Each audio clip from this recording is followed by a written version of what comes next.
Vamos abrir nossas Bíblias no Evangelho de Mateus, capítulo 28. É o primeiro livro, ou o primeiro evangelho do Novo Testamento. Para quem está aprendendo a lidar com a Bíblia está dividida em duas partes. Primeiro livro da segunda parte do Novo Testamento. Diz assim a palavra de Deus. Jesus, aproximando-se, falou-lhes dizendo: toda autoridade me foi dada no céu e na terra. Vamos orar ao nosso Deus mais uma vez? Pai amado, te louvamos por esta noite e te louvamos, Pai, porque o Senhor tem nos dado a tua palavra. Que o Senhor possa nos mostrar quem nós somos e para onde nós estamos indo. Obrigado, ó Pai, porque o Senhor tem nos ensinado tanto nesses últimos meses. Temos aprendido tanto, ó Pai, com a tua igreja. E que nesta noite possamos aprender de forma prática quem nós somos e o que nós vamos fazer. Eu te peço isso em nome de Jesus. Amém. Meus irmãos, nós vamos iniciar uma nova série a partir desse domingo, os próximos dois, mas os próximos dois, no qual nós vamos falar de forma prática ou explanar de forma prática quem nós somos como Igreja Presbiteriana de Itapetininga, tá? Qual é a origem, o princípio disso e como isso vai se tornar prático nas nossas vidas, tanto individual como institucional, como de igreja, tá? Nos últimos 2 meses nós falamos sobre quem nós éramos no sentido da nossa caminhada como peregrinos nessa terra. No último mês, no mês de outubro, nós falamos como esse mundo distorce tudo aquilo que Deus tem dado a partir da sua concepção dele. Chegou a hora então, já que nós temos os 2 princípios, de entender de forma prática como agir. E esses 3 próximos domingos, hoje mais os próximos 2, nós vamos ver isso daí. Acompanhe comigo o verso 11, volte comigo aí no capítulo 28 ainda, mas no verso 11, como Mateus vai descrever logo antes da grande comissão, como o diabo e como Satanás trabalha. Como há uma comissão, há um mandamento, há uma ordem obedecida de forma natural por aqueles que estão contra a igreja, que estão contra o mundo. A Patrícia estava me dizendo hoje sobre a questão do Enem, a redação do Enem hoje, que foi aplicado hoje, que é a intolerância religiosa. Já vem uns 3 anos seguidos no qual a redação do Enem demonstra exatamente a doutrinação que há no mundo hoje contra a igreja. E quando você fala de intolerância religiosa, eles vão falar dos evangélicos, vocês podem ter certeza. Vão falar de nós. Do ano passado foi a ideia do feminismo, não no sentido de proteção das mulheres, mas o feminismo como ideologia. A mulher sem a necessidade do homem. Isso foi cobrado na prova do Enem. E todo ano tem sido assim. Existe uma organização, talvez não de forma explícita, mas contra o reino de Deus. E é isso que acontece no verso 11 aqui. Olha comigo.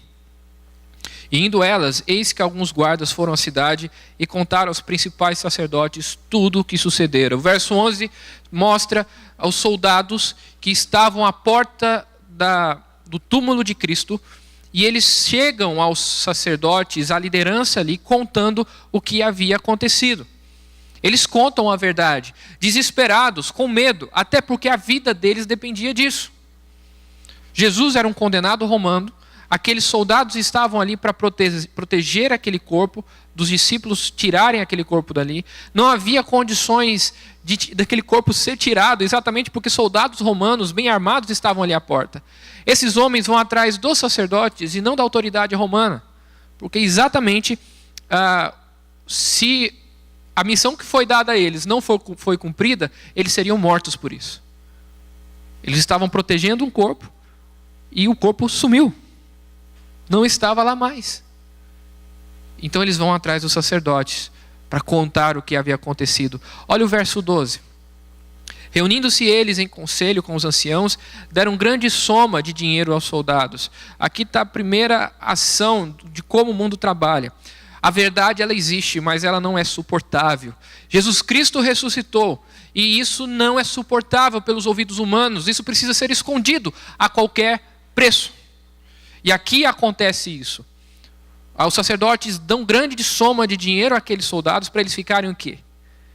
De bico calado. E olha só o verso 13, a versão deles.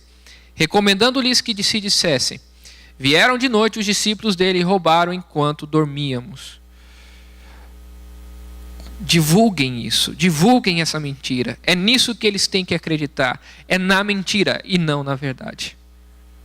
É a mentira que tem que ser propagada e não a verdade, porque a verdade não pode ser divulgada. Jesus Cristo vivo, Deus existe. Ressurreição, Messias, salvação. Isso não pode acontecer.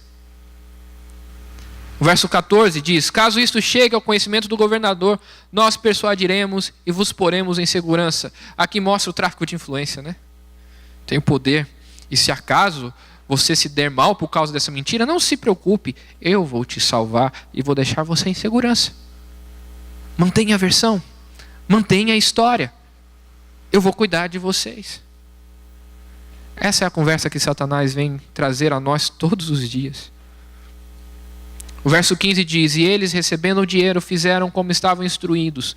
Esta versão divulgou-se entre judeus até o dia de hoje. Existe uma história sendo contada lá fora, que Deus não existe, que Jesus Cristo é simplesmente um líder, que não há salvação, não há céu, não há inferno, não há vida após a morte.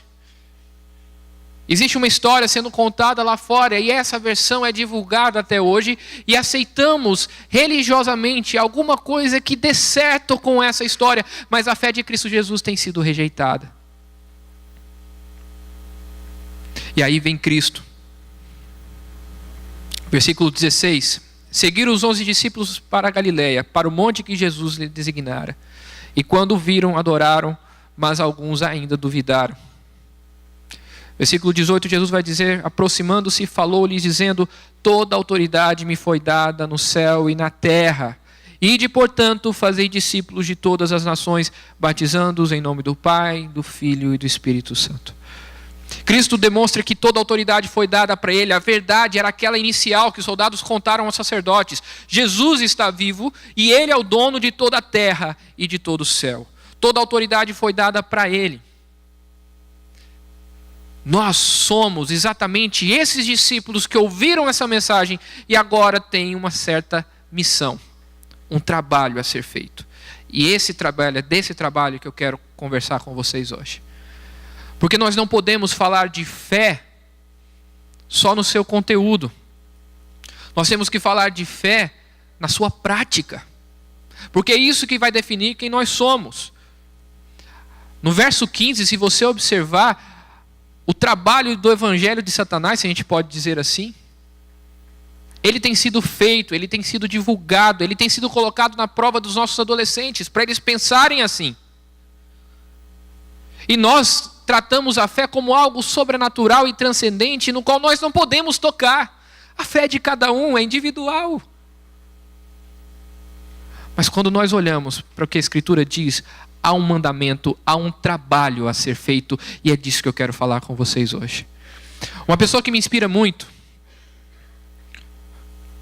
nosso subtema hoje, né? Nós somos fé. Uma pessoa que me inspira muito é esse médico aí, Dr. George W. Butler, melhor dizendo, George William Butler. Eu já falei para alguns irmãos dele, eu acho que até já citei aqui em púlpito, mas é interessante como esse jovem médico saia no final do século XIX da sua casa e vem para o Brasil. Primeiro para o Maranhão. Ele planta a primeira igreja presbiteriana do Maranhão. Talvez a primeira igreja evangélica da cidade. Depois ele vai trabalhar no Agreste Pernambucano. Numa época onde o Brasil era extremamente carente. Nós não temos ideia do que era o Brasil daquela época. Se hoje nós reclamamos da Unimed aqui de Itapetininga, naquele tempo vocês não tinham médico a quilômetros de distância. Ele era o único médico no interior de Pernambuco. Todo o interior de Pernambuco. As pessoas rejeitaram a sua palavra porque ele era do tal dos protestantes, dos heréticos protestantes. Mas mesmo assim, ele veio pregar a palavra. Foi perseguido dizendo que ele não podia exercer a medicina porque seu curso era norte-americano. Foi para a Universidade da Bahia, fez todos os trabalhos necessários para tirar o diploma reconhecido pelo Brasil. E ele pregava o evangelho, cuidava das pessoas e curava as pessoas, porque entendia que era esse o seu chamado. A igreja que ele planta na cidade de Canhotinho, ele constrói 3 prédios específicos.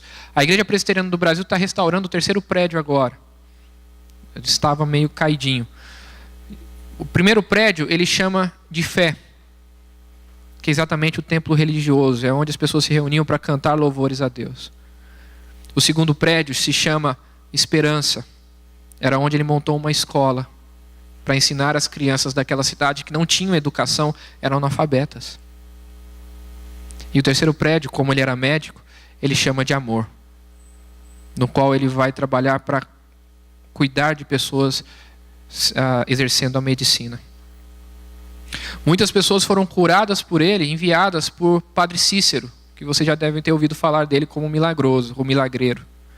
Padre Cícero, lá do interior do Ceará, enviava algumas pessoas que estavam doentes para o Dr. George Butler fazer a cirurgia, fazer o trabalho de medicina que deveria ser feito. Se os irmãos quiserem conhecer melhor a história dele, tem um livro da nossa editora chamado A Bíblia e o Bisturi. Vale a pena ler esse livro, para vocês conhecerem melhor a história do Dr. George Butler. Hoje não dá tempo de eu contar mais coisas, mas ele tem me inspirado muito dentro do meu ministério. E trouxe o conceito de complexo fé, esperança e amor para pensarmos quem somos. Aqui está exatamente os 3 sermões que nós vamos trabalhar: fé, esperança e amor. E hoje nós vamos falar então em que nós cremos. De forma rápida, eu vou tentar trabalhar o que é evangelho, dar uma ferramenta chamada a história dos 3 círculos, para vocês entenderem o que é o evangelho de forma rápida. Não é o foco aqui eu falar do conteúdo do evangelho. Eu já trabalhei isso com vocês várias vezes, mas eu quero contar essa história para a gente ter certeza daquilo que a gente está falando. Primeiro, nós sabemos que o mundo está caído. Isso é uma coisa que todo ser humano sabe. Haja vista as reclamações que as pessoas fazem. As pessoas estão reclamando da vida, estão reclamando do trabalho, estão reclamando do clima, estão reclamando do governo, estão reclamando do dinheiro, está tudo errado. E as pessoas sabem disso. As pessoas sabem que as coisas não estão no seu lugar, que este mundo não é perfeito. A filosofia tenta reconstruir esse caminho, a história tenta, a ciência tenta, a medicina tenta, o direito tenta, a justiça tenta construir algo que é perfeito, mas nós sabemos que o mundo está caído. Nós queremos um mundo perfeito. Nós queremos sim voltar ao Éden. A ideia do mundo perfeito nos incomoda o tempo todo. Quando nós vamos para as Escrituras, nós sabemos que esse mundo perfeito existiu. Que Deus criou o mundo perfeito. Só porque o pecado entrou nesse mundo e transformou esse mundo num mundo caído. As coisas estão fora do lugar por causa do pecado. Por causa daquilo que está errado nesse mundo, daquilo que vai contra a palavra de Deus.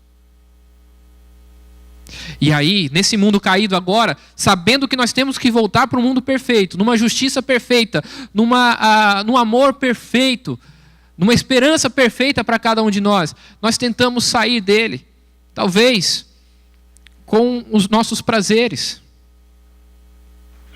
talvez com a esperança política de que alguém vai consertar o nosso mundo, buscando solução em heróis, talvez com as drogas, que vai tirar exatamente a ideia de que estamos no mundo real. Aliás, esse é um dos grandes motivos para a gente encher a cara, né? Tentar escapar da realidade. De uma realidade que está errada, distorcida, caída. E nessas tentativas, nessas várias tentativas de sair do mundo, nós paramos sempre e entendemos sempre que não há saída.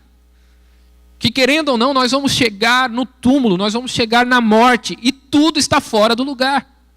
Nós acabamos por voltar para o mundo caído.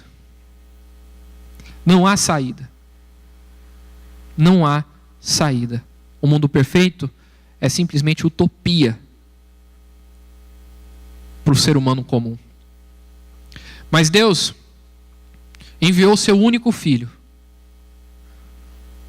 para que ele pudesse morrer no nosso lugar. Para que ele pudesse entregar sua própria vida. E a partir disso, ressuscitar e nos levar junto com ele ao Pai. Nos levar junto com ele ao nosso Deus que é perfeito e maravilhoso. E consequentemente, levar isso ao mundo perfeito. Constituindo aquilo que Deus havia construído de forma perfeita e agradável. Voltando sim ao mundo perfeito. E nós, nessa noite, que temos Jesus Cristo, sabemos que isso é possível. E já vivemos isso na graça de Deus. Reconhecendo que o sangue dele tem nos ligado. E agora podemos sim viver Cristo e viver um mundo perfeito. Não de forma plena ainda, mas esperando a sua volta.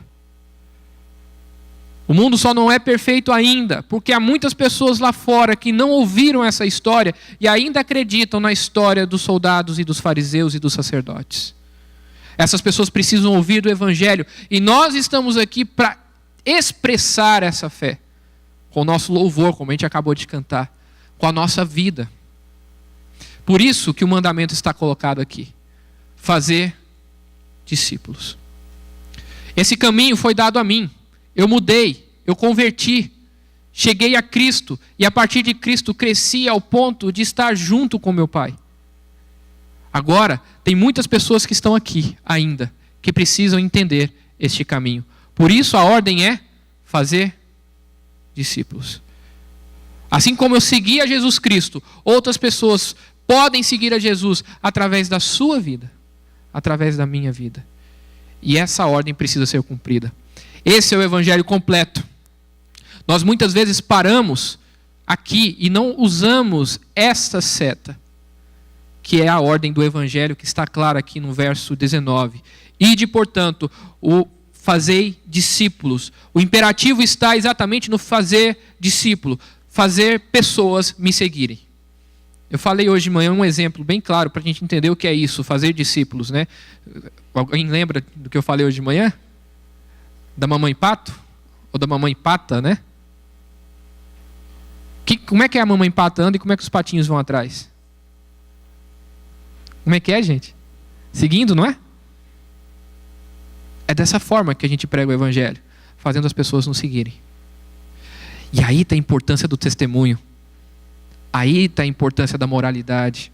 Aí está a importância de deixarmos o pecado para seguirmos a Cristo Jesus. Deixando o pecado e crescendo para Cristo. É esse caminho que nós temos que fazer as pessoas percorrer para chegarem ao mundo perfeito. É nisso que cremos. Esse é o Evangelho. É uma ferramenta. Tem várias formas de você contar esse Evangelho. Tem várias formas de você trabalhar essa mesma história que eu contei para vocês. Essa é a história dos 3 círculos. Você pode fazer isso num papelzinho, num guardanapo, em qualquer lugar, para qualquer pessoa. Qualquer criança de 10, 12 anos conta essa história. E esse é o grande mistério do mundo.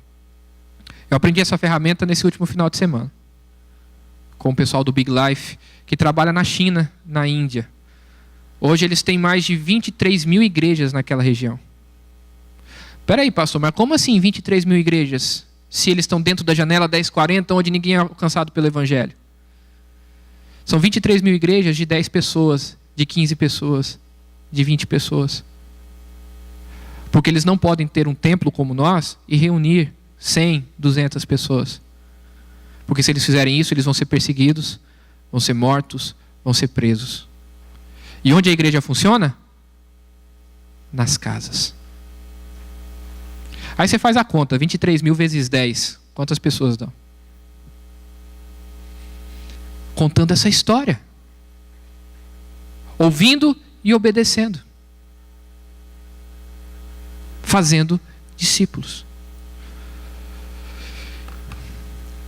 Se a gente for olhar para a nossa fé e olhar para esse sentido prático dela, a gente tem que levantar 3 questões para a gente então entender realmente o que o Evangelho é para nós. Por que devo pregar o Evangelho? a quem devo pregar e como devo pregar. São 3 perguntas a serem feitas. A primeira, por que eu devo pregar? Primeiro, porque é um mandamento. Olha aí comigo no verso 19. Ide, portanto, fazei discípulos de todas as nações, batizando-os em nome do Pai, do Filho e do Espírito Santo, ensinando-os a guardar todas as coisas que vos tenho ordenado. Primeiro, a ordem é fazer discípulos enquanto nós já estamos caminhando, ou seja, fomos salvos por Cristo Jesus, estamos caminhando para a glória de Deus e para a salvação e restauração e ressurreição do nosso corpo. Enquanto caminhamos, então, fazemos discípulos, mas é uma caminhada. Nós vemos aqui há pouco a obra de Abraão, ou pelo menos o chamado de Abraão. Abraão é chamado para sair da sua casa, da sua parentela, para poder fazer a obra de Deus. O trabalho de pregação do evangelho não é de púlpito, mas é de saída. Nós pregamos o evangelho não enquanto estamos aqui no culto, mas depois que saímos do culto. Aqui é hora de aprendermos um pouco mais, restaurarmos as nossas forças, em festa, em glória ao nosso Deus, e saímos para pregar. E dentro disso nós temos que batizar essas pessoas, no sentido de trazer para dentro da nossa família, dando uma nova vida a elas. Elas vão ser restauradas pelo batismo do Espírito Santo, nascendo de novo em Cristo Jesus, fazendo parte da nossa família e ao mesmo tempo fazendo parte da nossa igreja. É isso que significa o batismo. É esse pacto que é feito, no qual aquela pessoa se torna um discípulo de Cristo. E sendo assim, trabalhamos essa pessoa, ensinando-as a caminhar como Cristo. Para que elas possam fazer o quê? Voltar e sair para pregar o Evangelho. Nesse ciclo, indo, batizando, trazendo-as para dentro, ensinando-as para mandar elas de volta. Como eu disse, nosso objetivo não é encher essa igreja, mas encher essas ruas de pessoas que são fiéis a Jesus Cristo. É isso que nós temos que fazer. E ao mesmo tempo, é um chamado. Além de ser um mandamento, é uma vocação. Deus tem nos chamado para isso. É um chamado que vem do alto. Marcos capítulo 16, versículo 15. E disse-lhes, ide por todo mundo e pregai o evangelho a toda a criatura. É uma ordem de Deus, é um chamado de Deus. Vai, prega isso, fale desse evangelho, fale do mundo perfeito, fale de Jesus Cristo. É um chamado que vem do alto. Mas não é um chamado só que vem do alto, é um chamado que vem de baixo também. Como assim, pastor? Vem de baixo. Lucas capítulo 16, versículo 27 e 28. Então replicou, Pai, eu te imploro que mandes a minha casa paterna, porque tenho 5 irmãos, para que lhes dê testemunho, a fim de não virem também para este lugar de tormento. Quem é que fala isso? Lembra da história do rico e do Lázaro? O rico foi para onde? Para o inferno. O que o rico queria fazer? Voltar para pegar o quê? O evangelho. Mas ele não pode fazer isso mais.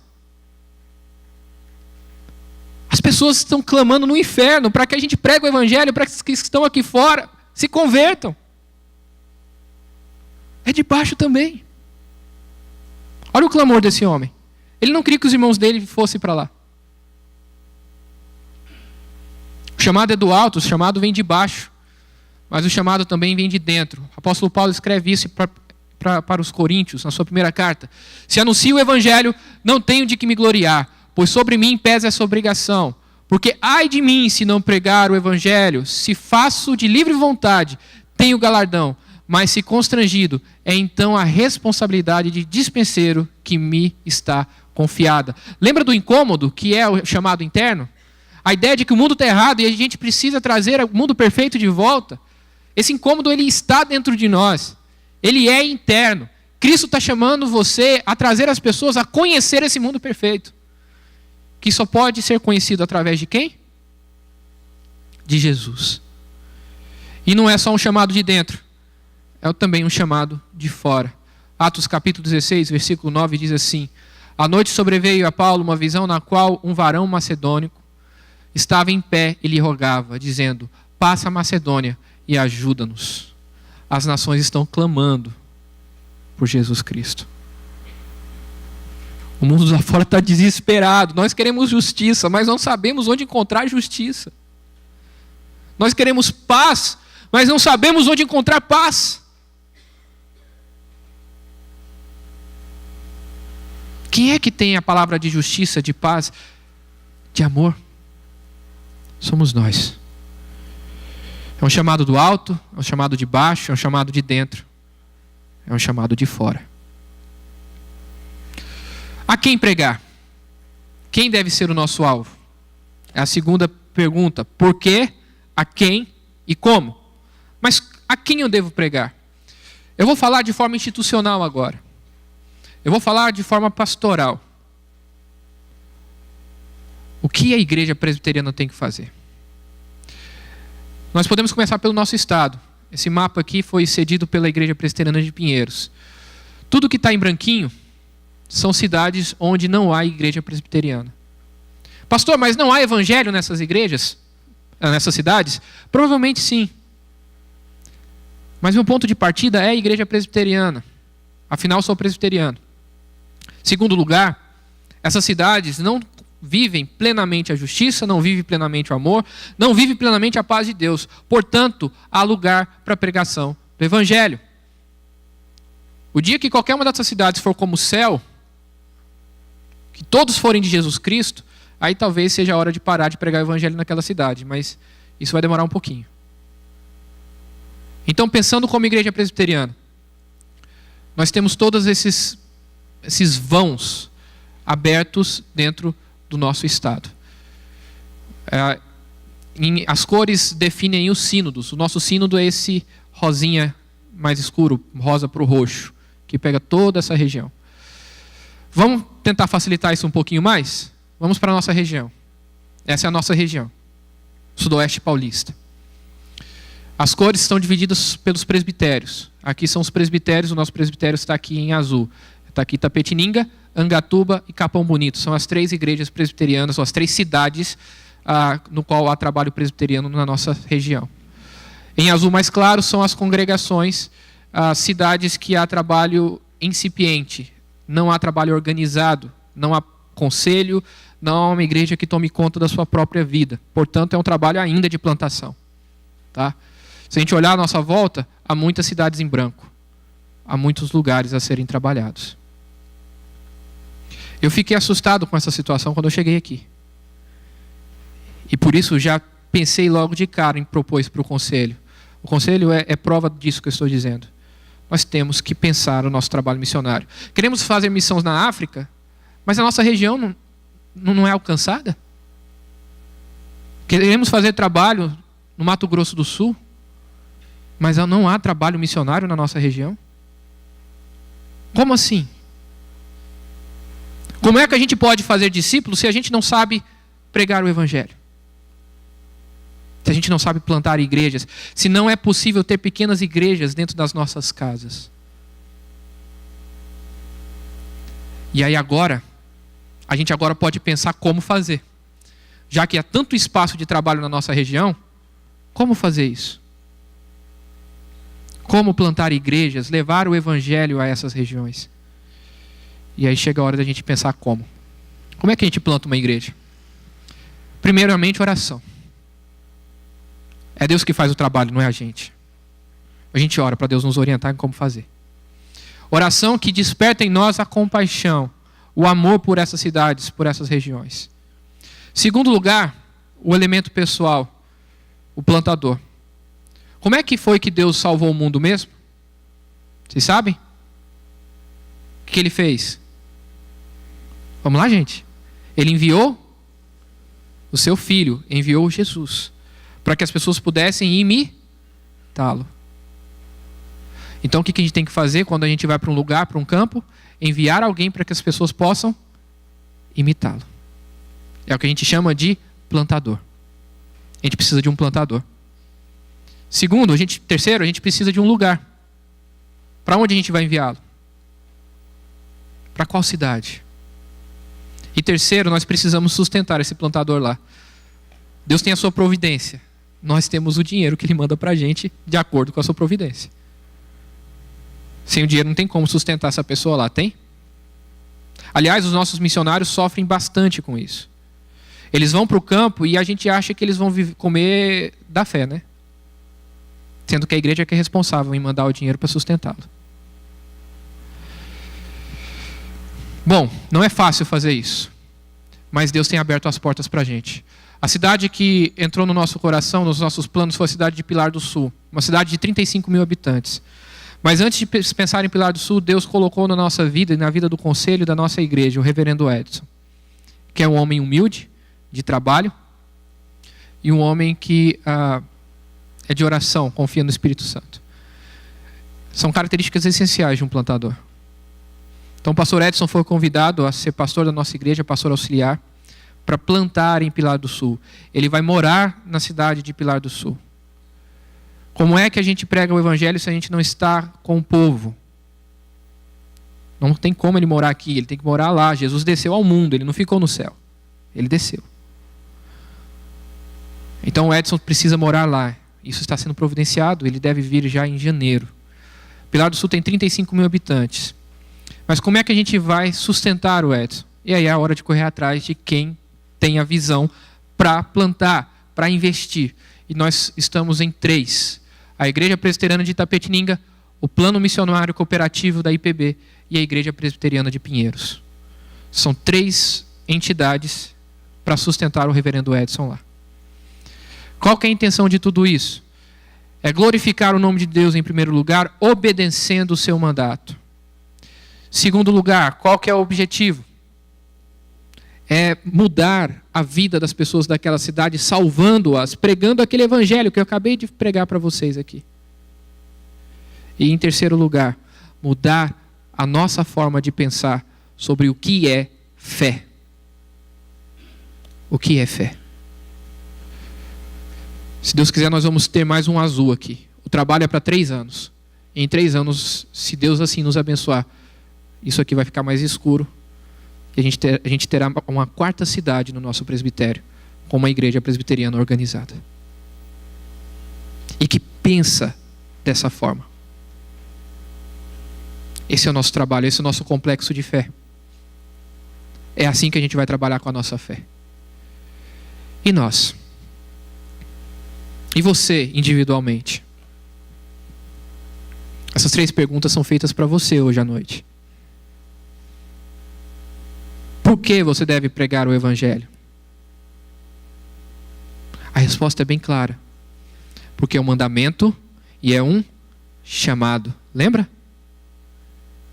Cristo mandou e Deus tem te chamado do alto, de baixo, de dentro e de fora. Ele tem te chamado. Obedeça. A quem eu devo pregar? Uma sugestão que eu tenho sempre ouvido de quem ensina a discipular, ouvi nesse final de semana também. Faça uma lista. Faz uma lista de 20 pessoas que não conhecem o evangelho, que você convive. Se comprometa a falar do evangelho para elas. Se você quiser treinar, eu treino com você os 3 círculos, as 5 leis espirituais, evangelismo explosivo. Tem muitas ferramentas. A que você acha melhor. Mas se comprometa a falar do evangelho para ela durante essa semana. Pega essa lista de 20, separa 3, separa 2 e vai fazendo assim. Você já tem o conteúdo do evangelho, você não precisa que o pastor faça isso por você. Você pode fazer. E como fazer isso de forma prática? E como trazer essa pessoa para me seguir? Imite a sua igreja. Plante igrejas. Comece na sua casa. Comece trazendo pessoas para ouvir o evangelho com você. Aliás, esse é o propósito da nossa igreja no ano que vem com os grupos pequenos. É exatamente fazer num nível menor, ou pelo menos local, daquilo que a gente vai fazer em Pilar do Sul. Começar nas casas as plantações de igreja. Aí você sabe o que vai acontecer com o nosso domingo? O nosso domingo não vai ser reunião de uma igreja, mas é reunião de várias igrejas para glorificar o nome de Deus. E uma dessas pequenas igrejas é você que é o pastor. Porque é você que está levando o evangelho e as pessoas estão te seguindo. Igual a mamãe Pata.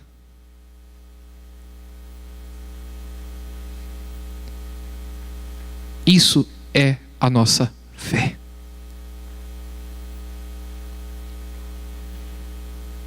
Quem nós somos? Se você dizer que nós somos fé em Cristo Jesus, está na hora da gente ser de verdade. Está na hora da gente mudar a forma de pensar. Eu vou deixar ali projetado a fórmula dos 3 círculos, aí se você quiser copiar. É muito fácil pregar o Evangelho. Você está com o segredo da história na sua mão. Basta contar. Quem nós somos? Podemos dizer que nós somos fé? Eu espero sim, de todo o coração, que a gente possa dizer isso. Vamos orar ao nosso Deus? Pai amado, estamos aqui nesta noite para glorificar o Teu santo nome. Estamos aqui para reconhecer que o Senhor é o nosso Senhor, para ouvir o que o Senhor tem para nos dizer e para obedecer. Que no dia de amanhã possamos obedecer e compartilhar esse Evangelho.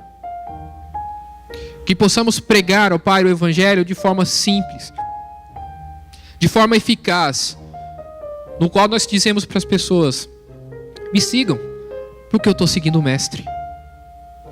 Me sigam porque eu sou um vaso usado pelo Senhor, e você pode se tornar assim também. Me sigam porque eu estou indo para o caminho perfeito, que é Jesus Cristo. Eu estou indo para o mundo perfeito, que é o mundo de Deus. Nós sabemos que toda a criação geme e suporta as angústias até agora, por conta do pecado, Pai, que foi instaurado nesse mundo. Mas suporta essas angústias na esperança de ver o povo de Deus sendo levantado, vendo o povo de Deus pregando o Evangelho, vendo o povo de Deus sendo sal e luz. Eu peço, ó Pai, que o Senhor nos traga consciência de quem somos, para que a nossa fé seja expressada e que o louvor não seja simplesmente música, mas comece com música, comece com oração, com pregação e vá muito além na entrega da nossa vida ao Senhor.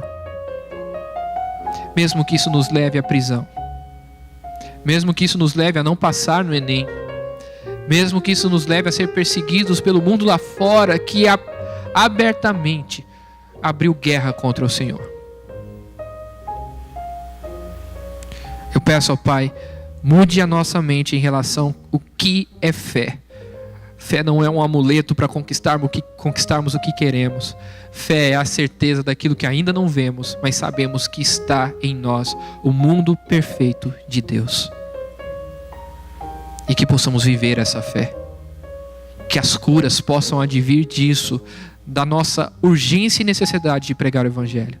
Que a restauração dos nossos lares possam advir disso, da necessidade e urgência de pregarmos o Teu Evangelho.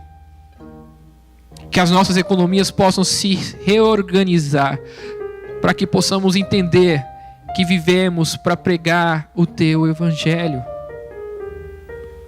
Que o Senhor possa nos dar os recursos necessários, que o Senhor possa nos dar a visão necessária, que o Senhor possa nos dar as pessoas necessárias, para que essa igreja cresça para a glória do Senhor. Que possamos, ó Pai, sim, ter uma cidade convertida ao Senhor, e não simplesmente indivíduos que vêm ao culto, mas uma cidade que se preocupa com tudo que é necessário: a fé, a esperança e o amor, a educação, a saúde, a moralidade. Que possamos ser ferramentas do Senhor para mudar essa cidade, para mudar a nossa região, para mudar o nosso mundo. Eu te peço, Pai, que o Senhor esteja conosco sempre, porque sabemos que essa é uma promessa do Senhor, e estamos aqui suplicando para que o Senhor abra o nosso coração para enxergar o Senhor do nosso lado. Eu te peço isso, Pai, em nome de Jesus. Amém.